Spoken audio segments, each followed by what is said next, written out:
All right, guys, we're back on here. And yesterday, I found myself watching a little bit of First Take. And, with the Super Bowl coverage and everything, they actually had Joe Burrow on there. And during the interview on First Take, Joe Burrow said, I thought he said it best when he said it was going to be a big offseason this offseason for the Cincinnati Bengals of all the because of the fine line of, I think, of improving this team. If you're not going to change anything with this group, right? If the exact same group of players came back, you got to toe the line between improving this group, but also making sure you keep all the vital pieces from this last group that you had this past season. And the situation with the Bengals is that T. Higgins and Mike Gesicki are both free agents.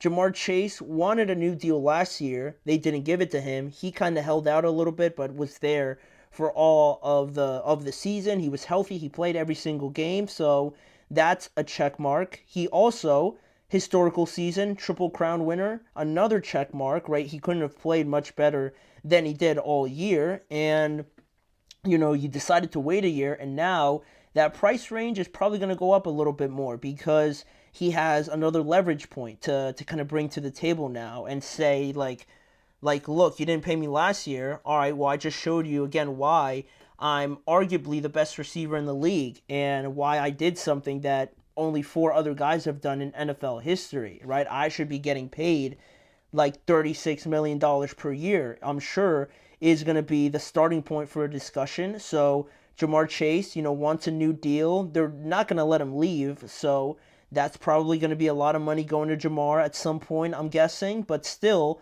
not only that, but Trey Hendrickson, who led the league in sacks this year, is entering the last year of his contract here in 2025. And, that's not something you could just find each and every draft, right? Like a generational type of pass rusher.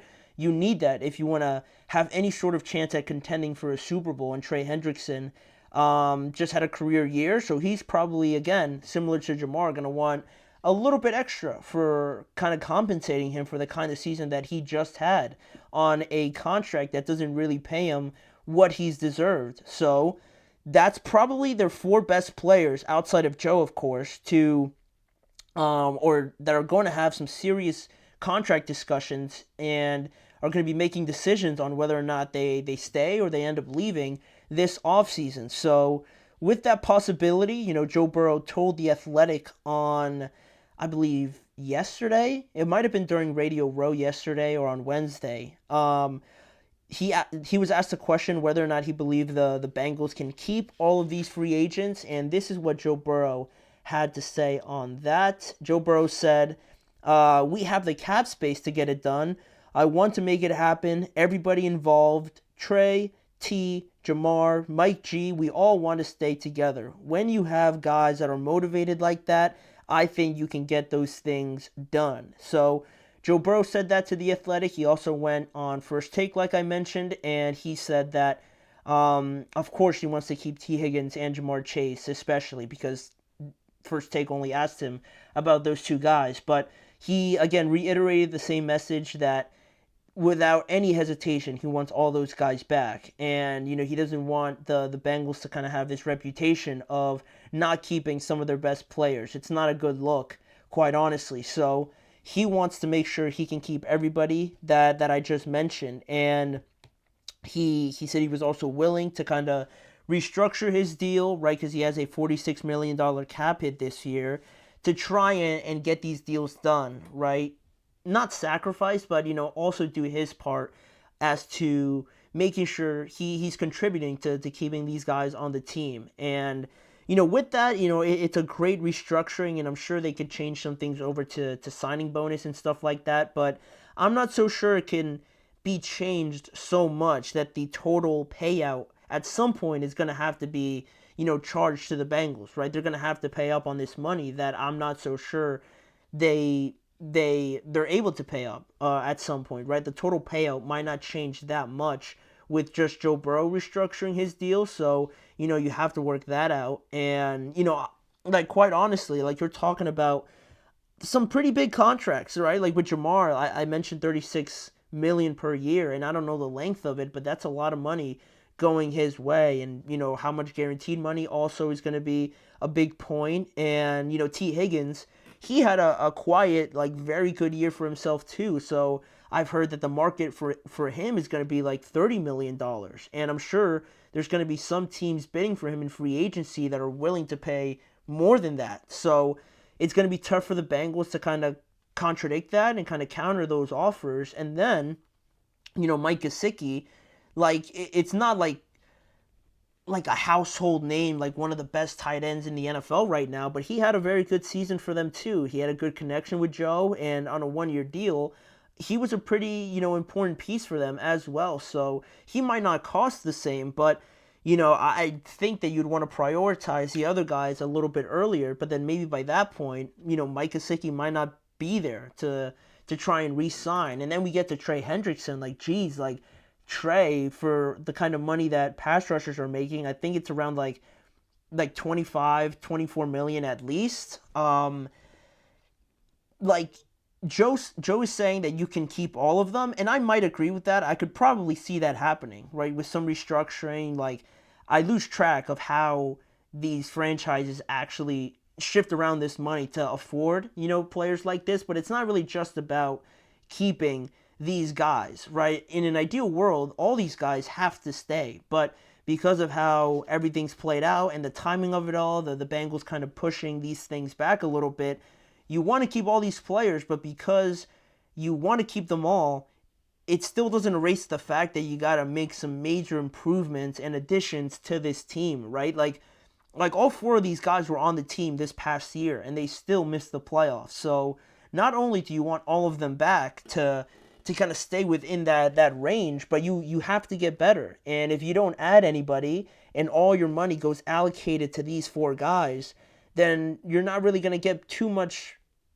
better, other than, I guess, the draft, right? Bringing in some pretty talented guys. I'm sure that's possible. I think they have the 17th pick this year, or something like that, and you can get a lot of talented guys there. But in free agency and things like that, I'd imagine that they'd want to bring some guys back in free agency. I know Mike Hilton is another one that's a free agent, and he's not really being talked about as much, but he was a pretty big piece for them too. So not only is this defense going to lose one of its most important players, you might not be able to bring in a lot of help to help that defense. So instead of adding to it, one of its most important pieces could potentially leave. So that's kind of the internal discussions that they're going to have, right?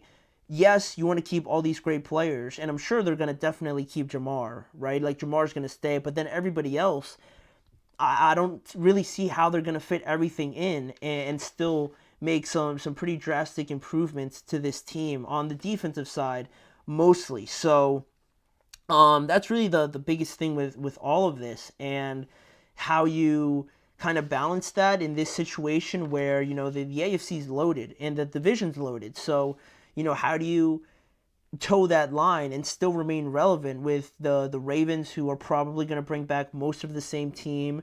The Steelers are probably going to bring back most of the same team. They're still dealing with a quarterback situation, but that's not any different than last offseason, to be quite honest with you. And, bigger picture, you're not really just competing with them. That the Texans are getting better. The Chargers are going to get better. The Broncos seem to be on the uprise as well. Then you have your big hitters like the Bills, and the Chiefs obviously aren't going anywhere. So you got to deal with all of that. And it just feels like the Bengals are in a weird spot right now where they got to make some tough decisions. And you could potentially, I could potentially see someone like Mike Gesicki leaving just because they might not be able to afford him, or not afford him, but I probably do mean afford, because if all this money's going to Jamar, and Trey Hendrickson is also another one I probably wouldn't let leave out that door. You might not have enough for Mike if you want to make improvements on the defensive side with some very good free agents out there on the defensive line, at linebacker that we've already talked about, and there's a lot of corners out there too, all things that the Bengals need. So you might have to part ways with Mike Gesicki, and do you bring back Mike Hilton at that point? And there's a lot of tough decisions that they have to do. So if I were to choose and kind of make a prediction, I don't think they're going to be able to bring back everybody. I'd assume it would probably be Mike Gesicki to leave, and potentially Mike Hilton as well. But yeah, these contract negotiations aren't going to go by quickly. Not at all. I think it's probably going to take to close to the draft to probably get something done. So yeah, I mean, Jamar Chase has already talked about how he wants to get paid accordingly. Same thing with Trey Hendrickson. He feels like he should have a better contract, and if not, then he would probably be looking to move on from the Bengals. So very sensitive and touchy subjects coming up for the Bengals this offseason. And again, Joe's sentiment rings very loudly. Like, this offseason is going to be huge for the Cincinnati Bengals. So a lot of big decisions coming up. And speaking of big decisions, not only for the Bengals, but also for a team that exceeded expectations this year, like the Vikings, but in the end, they crashed out of the playoffs in a very, very harsh way. So we are going to talk about the Vikings in our next segment and talk about some spots where I think they need the most improvement to stay relevant and stay in that area of relevancy for being one of the best teams in the NFC. How can they do that? Who can they add? We're going to answer that when we return right after this.